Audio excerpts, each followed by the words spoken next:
સંવર્ધન થશે. અને જેમ મેં કહ્યું એમ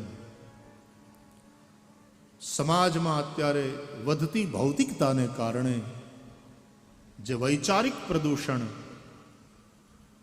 અને ભાવાત્મક પ્રદૂષણ વધ્યું છે, એને કારણે જે ખોટું, જે બેઈમાની, જે સંઘર્ષ, જે હિંસા, જે વેર ઝેર, અભિમાન, આ બધાને કારણે જે ઉપદ્રવો સમાજમાં વધ્યા છે અને સમાજમાં અશાંતિ વધી છે, એ દૂર થાય અને આપણા વિચારો ન કેવળ શુદ્ધ થાય, એ વિચારો ઉદાત્ત બને. વિચારો ઊંચા રાખવાના. સરસ્વતી માતાની આપણે આરાધના કરીએ ત્યારે કહેતા હોઈએ છીએ, શુક્લામ બ્રહ્મ વિચાર સાર પરમામ આદ્યામ જગત વ્યાપિનીમ વીણા પુસ્તક ધારિણીમ અભયદામ.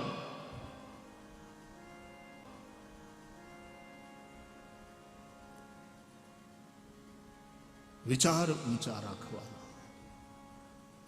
આપણા વિચાર સત્ય સાથે જોડાયેલા હશે તો એનું નામ સદવિચાર. આપણો ભાવ સત્ય સાથે જોડાયેલો હશે તો એનું નામ સદભાવના. અને એ બંને સત્ય સાથે જોડાયેલા હશે તો આપણો વ્યવહાર, આપણા કર્મો એ સત્ય સાથે જોડાયેલા રહેશે. એનું નામ સત્કર્મ, એનું જ બીજું નામ ધર્મ.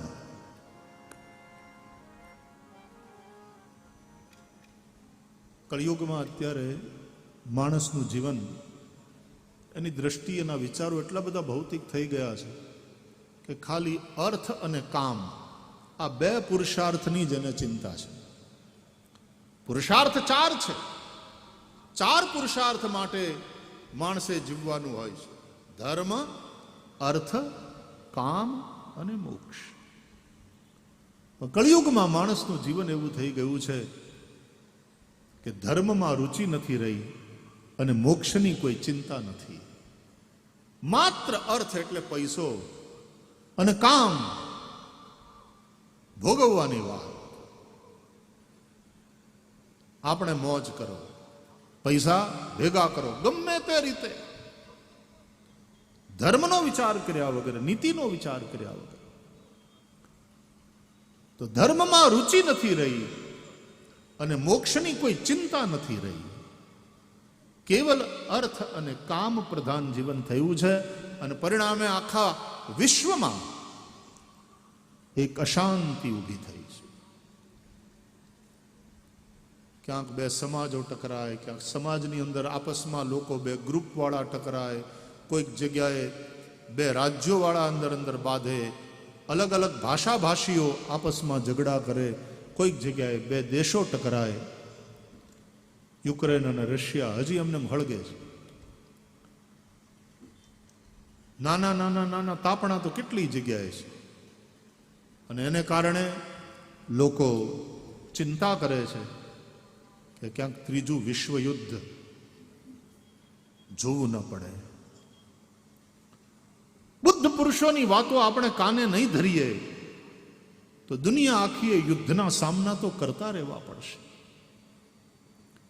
અને યુદ્ધમાં ભયંકર વિનાશ, યુદ્ધની વિભીષિકા બહુ ભયંકર દ્રશ્યો ઊભા કરે છે. એ ન થાય, એનાથી બચવું હોય તો જે બુદ્ધ પુરુષોની વાણી છે, એ પછી ભગવદ્ ગીતા હોય, એ રામાયણ હોય, એ શ્રીમદ ભાગવત હોય, વેદો અને ઉપનિષદો હોય, આપણા પુરાણો હોય, આ બધાને શરણે જવું પડશે. નિત્ય સત્સંગ કરતા રહેવો પડશે. અને એટલા માટે કથાઓની પોતાની એક ઉપયોગિતા જ નહીં, એની એક અગત્યતા છે. ખૂબ અગત્યની આ વાત છે. નિત્ય સત્સંગ થવો જોઈએ. દિવસ વાંઝિયો વીતવો ન જોઈએ. એક દી ઘરમાં બરાબર હંજવારી ન કાઢો અને આ બહેનો માવડીઓ એક વાર નહીં, ત્રણ વાર હાવણી ફેરવતી હોય છે. અને 3 વાર કરતાંય વધારે જો ક્યાંક વાવડો આવ્યો ઉડીને અંદર આવ્યું તો વળી એ જ ક્ષણે હાવણી લઈ ઘરને વાળી ચોળીને સાફ કરે. આપણે આપણા ઘરમાં કચરો સહન નથી કરી શકતા, દિવસમાં 2-3 વાર હાવણી લઈને સાફ કરીએ. કચરો જોઈ જઈએ એટલે તરત સાવણી લઈને સાફ કરીએ છીએ. ઘરમાં જો કચરો અને ગંદકી આપણાથી સહન ન થતા હોય તો મનમાં કચરો અને ગંદકી આવે કેમ સહન થાય?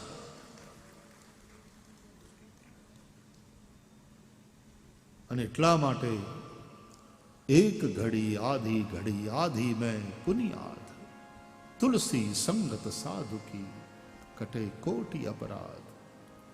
સત્સંગ નિત્ય કરવો સારું છે. વિજ્ઞાન અને ટેકનોલોજીના આશીર્વાદને કારણે આપણને સત્સંગ ઘેર બેઠા પણ નિત્ય પ્રાપ્ત થાય છે, સારું છે. પણ સામે બેહીને સત્સંગ કરવામાં આવે એની પાછી મજા કંઈક જુદી. મને ઘણા લોકો કહેતા હતા કે ભાઈ શ્રી તમે કોઈ દિવસ ક્રિકેટ મેચ જોવા માટે થઈને સ્ટેડિયમમાં ગયા છો? ના ભાઈ, મારે તો સ્ટેડિયમમાં જવાનું તો બન્યું નથી.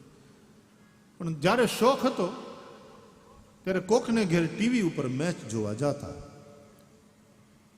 કારણ કે ટીવી તો હતું નહીં ઘરમાં. કોક પાનવાળાની દુકાને રેડિયોમાં કોમેન્ટ્રી આવતી હોય તો થોડી વાર ત્યાં ઊભા રહી જતા અને લેટેસ્ટ સ્કોર શું છે જાણી લેતા. અને તે દિવસે તે સ્ટેડિયમમાં ટિકિટ લઈને મેચ જોવા જવાના પૈસા નહોતા અને અત્યારે સમય નથી એટલે હવે જવાતું નથી. પણ મને કે ટીવીમાં જોઈએ, મને કે નહીં, ટીવીમાં જુઓ અને સ્ટેડિયમમાં જઈને જુઓ એમાં બહુ ફેર છે. ત્યાંનું આખું વાતાવરણ જ જુદું હોય. તમારે ખરેખર જો ક્રિકેટ મેચ એન્જોય કરવી હોય તો એ જ્યારે ખેલાતી હોય મેચ ત્યારે જઈને ક્રિકેટના સ્ટેડિયમમાં જઈને જુઓ, પછી જુઓ કેવી મજા આવે છે. બહુ બધાનો આગ્રહ હતો એટલે પછી એકવાર મેં કેટલા હજી 3-4 વર્ષ પહેલા જ તે કોવિડ પહેલાના વર્ષમાં કલકત્તાના ઈડન ગાર્ડન ને એ સ્ટેડિયમમાં જઈને મેચ જોઈ. T20 એ હતી, લગભગ સેમીફાઇનલ હતી. એટલે અમારા એને બોક્સ હોય ને આ લોકોનો તો ત્યાં, એટલે એણે એવી વ્યવસ્થા કરી અને ત્યાં વળી સમય કાઢીને થોડો સમય હતો મેચ જોવા ગયા. અડધો કલાક જોઈને એ મેચ એવી હતી પાછી કે કોઈ પણ જીતે કે કોઈ પણ પેલું થાય એનાથી કાંઈ ફાઇનલ રિઝલ્ટને કાંઈ બહુ અસર થવાની નહોતી, એવી સ્થિતિ થઈ. અને અડધો પોણો કલાક જોઈ ત્યાં તો વરસાદ કે મારું કામ, એટલે હડુડુડું કરતા ખેલાડીઓ બધા અંદર અને અમે અંદર થોડી વાર ઉભા રહ્યા 10 મિનિટ. પછી મેં કીધું હાલો હવે થઈ ગયું.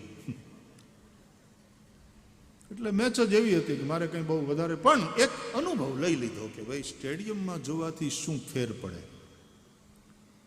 ઓફકોર્સ આખું સ્ટેડિયમ ભર્યું હોય અને બધા ભેગા થઈ અને જે ગોકીરો બોલાવતા હોય, હા, એની જે એક્સાઇટમેન્ટ હોય, બધાની દ્રષ્ટિ ખેલાડીઓ ઉપર હોય, એમાં છેલ્લા ઓવર્સ હોય અને એની અંદર બહુ થોડા રનથી હાર જીતની પરિસ્થિતિ બની હોય અને એ એક્સાઇટમેન્ટમાં પેલો બોલર હજી દોડવાનું ચાલુ કરે ને આખું સ્ટેડિયમ જે અવાજ કરે એ આખી અનુભૂતિ જ જુદી હોય. આટલું કીધા પછી હવે કથાના માટે આવો પાછા. ટીવી ઉપર કથા સાંભળો એની એક મજા હોય છે, પણ જ્યાં કથા ચાલતી હોય ત્યાં સામે પલાઠી મારીને બેસો, વ્યાસપીઠના સમ્મુખ બેસો અને એમાંય તે નિયમપૂર્વક તમે કથા સાંભળો એની મજા જુદી હોય છે. આટલા બધા ભેગા થઈને અહીંયા જે કીર્તન થતું હોય ને એની જે એક ઉર્જા ઊભી થાય, ત્યાં જેમ આખા સ્ટેડિયમના બધા જ ખેલાડીઓની દર્શકોની નજર ખેલાડીઓ ઉપર હોય એમ અહીંયા બધા જ શ્રોતાઓની દ્રષ્ટિ વ્યાસપીઠ ઉપર હોય, સતત કાન એકદમ સાવધાન મનને કરીને સાંભળતા હોય કથા અને કીર્તન વગેરે થતું હોય, ત્યારે આટલા હજારો લોકો એક સાથે જે કીર્તન કરતા હોય અને એ ધ્વનિથી, એ નામ સંકીર્તનથી જે એક ઉર્જા ઊભી થાય, એની મજા તો જે વ્યાસપીઠની સમક્ષ બેસીને કથા સાંભળે એને જ ખબર હોય. જો તમારા ભાગ્યમાં હોય ને બરાબર સંકલ્પપૂર્વક 7 દિવસ બેસો. હવે તો એક સત્રમાં કથા થવા માંડી, નહીં તો પહેલા 2 સત્રમાં, હજી ઘણી કથાઓ 2 સત્રમાં થાય. ગામડામાં તો હજી સવારે 9 થી 12 ને સાંજે 3 થી 6. અમે 2 સત્રમાં કથા કરી, 4 કલાકના 2 સત્ર, 10 દિવસની કથા. એવું આખો દિવસ કથામય વાતાવરણ રહે, બીજું કંઈ કરવાનો, બીજું કંઈ વિચારવાનો અવસર જ ન રહે. તેથી આ મોબાઈલ ફોને નહોતા એટલે માથાકૂટ એટલી ઓછી હતી. સાવ કથામય વાતાવરણ. અને એ 7 દિવસ કે 10 દિવસની અનુભૂતિ પછીની જે ક્ષણો હોય કથા વિરામ વખતની, મેં જોયું છે કે છેલ્લે દિવસે પોથી યાત્રા અને એમાં પહેલે દિવસે શેરી વળાવી સજ કરવું ઘેરે આવો ને, એ જે ઉત્સાહ હોય અને એને બદલે ભાગવત ભગવાન છેલ્લે પધારતા હોય, ત્યારે લોકોની આંખમાં જે આંસુ હોય કે આવતીકાલથી શું કરશું.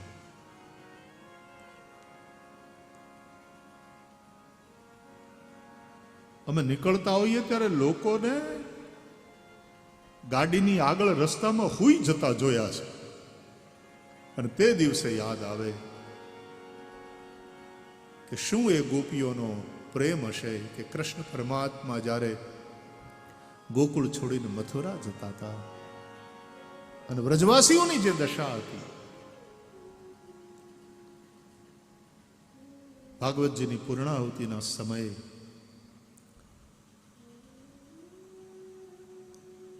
જે તે જગ્યાના શ્રોતાજનો એક આવી અનુભૂતિ લઈ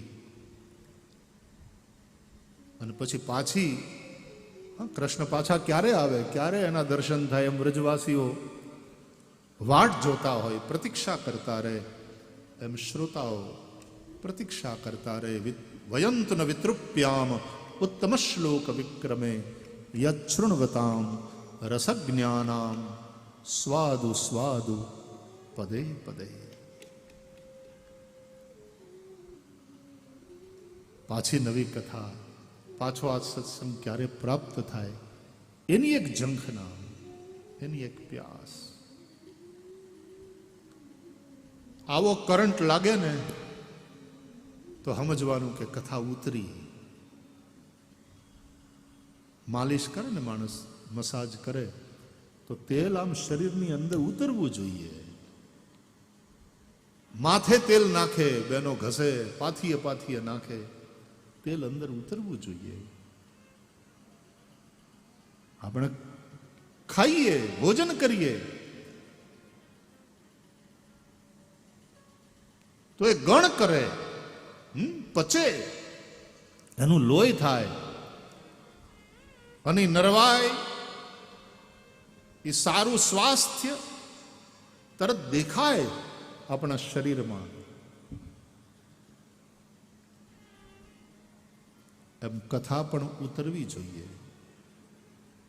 દિમાગમાં ઉતરવી જોઈએ, આપણા દિલમાં બેસવી જોઈએ. અને પછી ધીમે ધીમે ધીમે વ્યવહારમાં જો ઉતરે તો સમજો તમારા જીવનમાં ભાગવતનો અવતાર થયો. આખું જીવન, અને મેં કેટલાયના જીવન એવી રીતે બદલાયેલા જોયા છે. અમે પોતે એ રીતે જ આવ્યા ને, આમાં ભાગવતે એ જ રીતે પકડ્યા ને એટલા માટે તો આમાં આવ્યા. આ ભાવથી કથાનું શ્રવણ થાય. ઘણી વાર યાદ કરું કે એક જગ્યાએ કથાની પૂર્ણાહુતિમાં આભાર દર્શન થાય ને, એમાં બહેનોએ ત્યાં ગીત ગાયેલું, પોતાના પૂર્ણાહુતિ સમયના ભાવોને પ્રગટ કરતું કે તમે મન મૂકીને વરસ્યા, તમે તો મન મૂકીને વરસ્યા, પણ અમે જન્મ જન્મ ના તરસ્યા. તમે મન મૂકીને વરસ્યા, મૂકીને વરસ્યા, અમે જન્મ જન્મ ના તરસ્યા. તમે મૂસળધારે વરસ્યા, અમે જન્મ જન્મ ના તરસ્યા. તમે તો મૂષળધારે વરસ્યા, પણ અમે જન્મ જન્મ ના તરસ્યા. હજાર હાથે તમે દીધું પણ જોડી અમારી ખાલી. હજાર હાથે તમે દીધું પણ જોડી અમારી ખાલી. જ્ઞાન ખજાનો તમે લૂંટાવ્યો તો પણ અમે અજ્ઞાની. તમે અમૃત રૂપે વરસ્યા, તમે અમૃત રૂપે વરસ્યા, અમે જન્મ જન્મ ના તરસ્યા. તમે મૂષળધારે વરસ્યા, અમે જન્મ જન્મ ના તરસ્યા. અમે જન્મ જન્મ ના તરસ્યા, અમે જન્મ જન્મ ના તરસ્યા. આ કથાનું સાફલ્ય છે. વયંતુ ન વિતૃપ્યામ.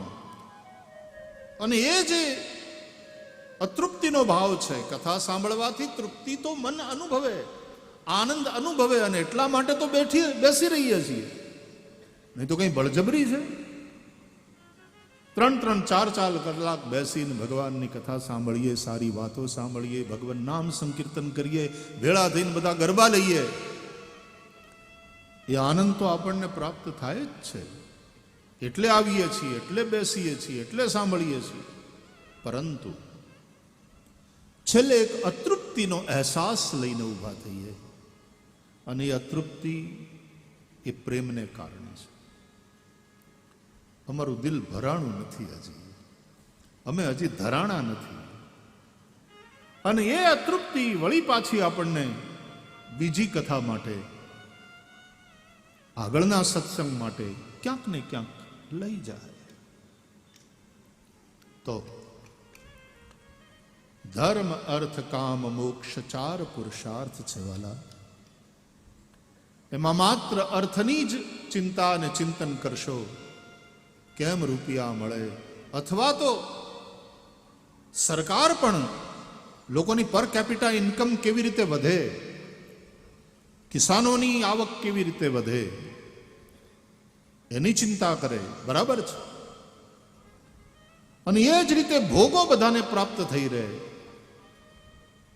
કોઈ ભૂખ્યું ન રહે,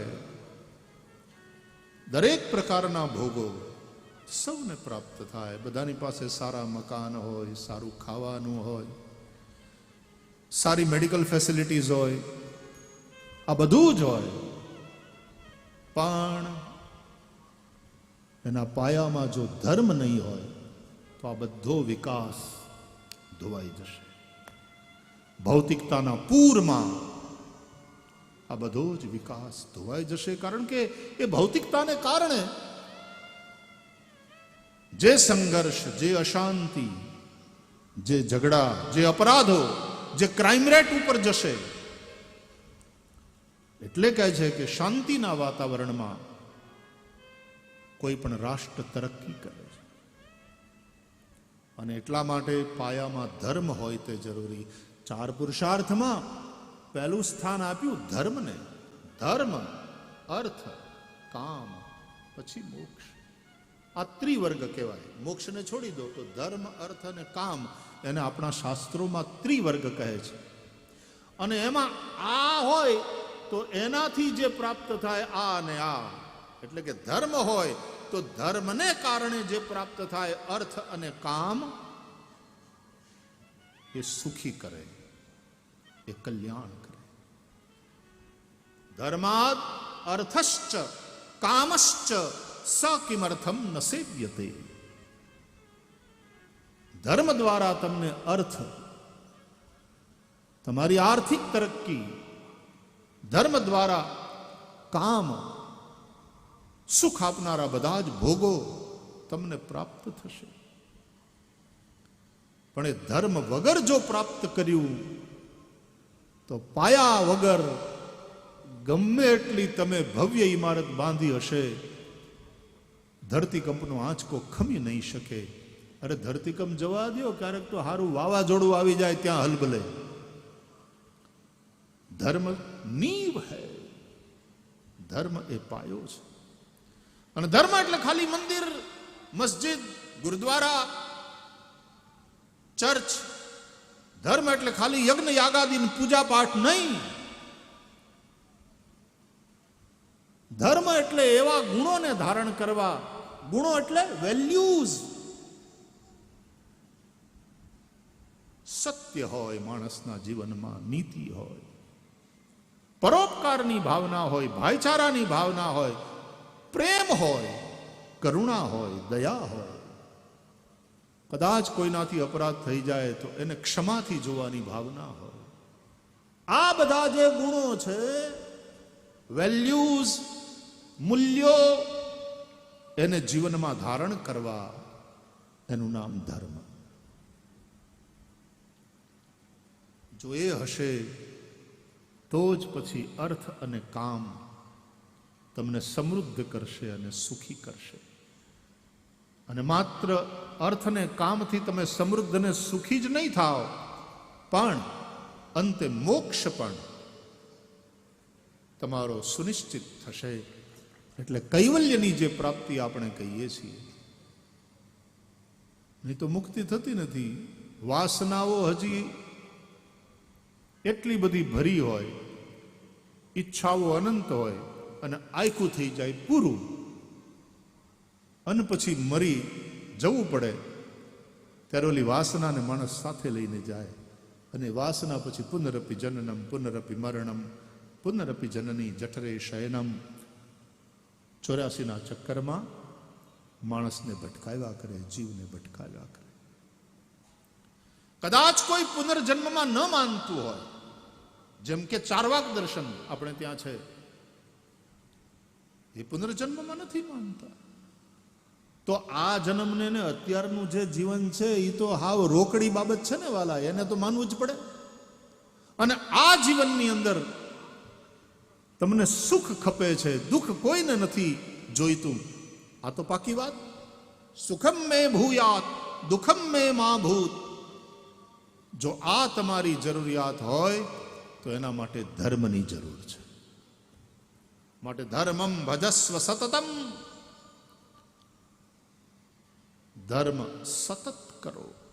આપણે એમ માનીએ છીએ કે મંદિરમાં જઈ પૂજા પાઠ કરીએ એટલો સમય ધર્મ. ના, ધર્મમ ભજસ્વ સતતમ. ઘણાને એમ થાય કે ધર્મ છે ને એ ઔષધિ જેવો છે, માંદા પડીએ ત્યારે લેવાની દવા. ભગવાન એટલે ઘણાને માટે સંકટ સમયે ખેંચવાની સાંકળ.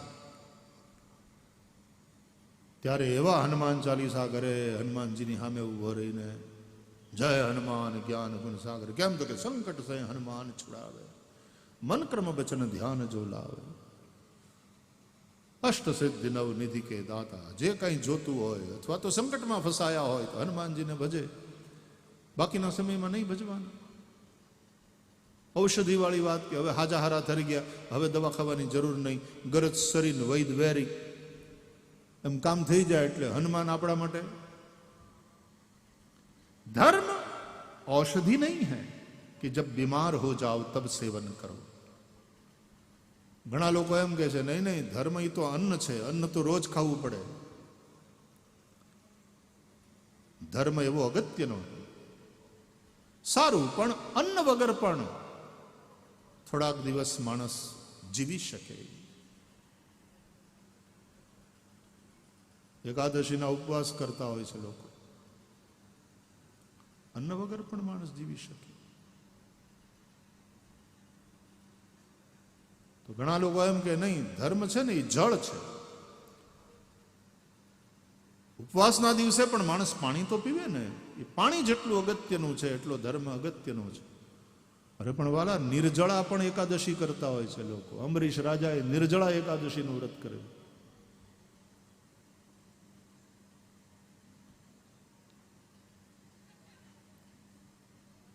धर्म न औषधि है, धर्म न अन्न है, धर्म न जल है. धर्म क्या है? धर्म है जीवन का ऑक्सीजन, प्राणवायु. ब्रीथ, श्वास चालता अटकी जाए, बात पूरी. कि प्राणवायु ना हो तो जीवन टके ज नहीं. सतत श्वास लेता રહેવાના હોય છે. એમ ધર્મમ ભજસ્વ સતતમ, કારણ કે જીવનનો પ્રાણવાયુ છે વાલા. એટલે દરેક વખતે હું બોલું તો ધર્મ મારી સાથે હોય તો મારે શું બોલાય શું ન બોલાય એનો વિવેક ધર્મ મને આપે. હું ખાવા બેસું ત્યારે ધર્મ મારી સાથે હોય. શું ખવાય શું ન ખવાય, શું પીવાય શું ન પીવાય, એનો વિવેક ધર્મ મને આપે. અને જે ખાવા યોગ્ય છે, પીવા યોગ્ય છે, એને હું પેલા ભગવાનને સમર્પિત કરું. બ્રહ્માર્પણમ બ્રહ્મ હવિર બ્રહ્માગ્નવ બ્રહ્મણાહુતમ બ્રહ્મૈવ તેન ગંતવ્યમ બ્રહ્મ કર્મ સમાધિના. ભગવાનને અર્પણ કરીને પછી જમવું એ પ્રસાદ બને. સૂતી વખતે હું ભગવાનને યાદ કરીને, પ્રભુને પ્રણામ કરીને શયન કરું. દિવસ દરમિયાન થયેલી ભૂલોની હું માફી માંગુ પરમાત્મા પાસે. કરચરણ કૃતમ વા કાયજમ કર્મજમ વા શ્રવણ નયન જમ વા માનસમ વા પરાધમ વિહિતમ વિહિતમ વા સર્વમેતત ક્ષમસ્વ. જય જય કરુણાબ્ધે શ્રી મહાદેવ શંભો. દિવસ દરમિયાનના બધા જ કર્મો પ્રભુને સમર્પિત કરી. ત્વમેવ માતા ચ પિતા ત્વમેવ, ત્વમેવ બંધુશ્ચ સખા ત્વમેવ, ત્વમેવ વિદ્યા દ્રવિણમ ત્વમેવ, ત્વમેવ સર્વમ મમ દેવ દેવ. આવા ભરોસા સાથે ભગવાનના ચરણમાં માથું મૂકી અને શયન કરીએ તો ધર્મને આપણે સતત ભજ્યો. ધર્મમ ભજસ્વ સતતમ. સવારના જાગીએ તો પણ સીધા હથેળીમાં ભગવાનના દર્શન કરીને, કરાગ્રે વસતે લક્ષ્મી કરમૂલે સરસ્વતી કરમધ્યે તુ ગોવિંદ પ્રભાતે કર દર્શનમ. હાથમાં ભગવાનના દર્શન કરવા. જે હાથમાં ભગવાન રહેતા હોય એ હાથથી ક્યારેય ખોટા કામ ન થાય. પલંગ ઉપરથી ધરતી ઉપર પગ મૂકીએ એટલે પહેલા માં ધરતીને પ્રણામ કરવાના. સમુદ્ર વસને દેવી પર્વત સ્તન મંડલે વિષ્ણુ પત્ની નમસ્તુભ્યમ પાદ સ્પર્શમ ક્ષમસ્વ મે. દાંતણ કરવા જોઈએ, દાંતણનો મંત્ર શ્લોક છે. નાવા જઈએ તો નાવા માટેનો શ્લોક છે. એક એક વાત ઋષિઓએ આપણને સમજાવી. ધર્મમ ભજસ્વ સતતમ. કામ કરતા જાઓ અને દરેક કામમાં ધર્મને સાથે રાખીને કાર્ય કરો. તમને કોઈ દી એવું કહેવાની જરૂર પડી કે રોટલા ઘડજો રસોઈ કરજો, પણ હારવાર શ્વાસ લેતા જાજો માં બેન, શ્વાસ લેવાનું ભૂલાય નહીં, એવું કેવું પડે? જમો તમ તારે પ્રેમથી જમો, પણ શ્વાસ લેવાનું ભૂલાય નહીં. દાળ ભાત તો લેજો, લાડવા લેજો, ફરસાણ લેજો, પણ શ્વાસ લેજો. ખાસ શ્વાસ લેવાનું ભૂલતા નહીં. માં છોકરાને ફૂડાવવા આવે ને પછી માથે ગોદડું ઓઢાડે, સુઈ જા બેટા, good night, don't forget to breathe. આવું કેવું પડે છે મમ્મીએ. અને કોરોનાના કાળમાં તો જ્યારે લંગ્સ બધા એ વાયરસથી ઘેરાઈ ગયા હતા ત્યારે શ્વાસ લેવો તો નહોતો લઈ શકાતો. અને કેવી દશા હતી. પ્રાણવાયુ વગરની જેવી દશા થાય અને પછી ક્યારેક તો જીવન સમાપ્ત થઈ જાય, એમ ધર્મ વગર આવી દશા થશે. અને ધર્મ વગર સમાજ સમાપ્ત થઈ જશે.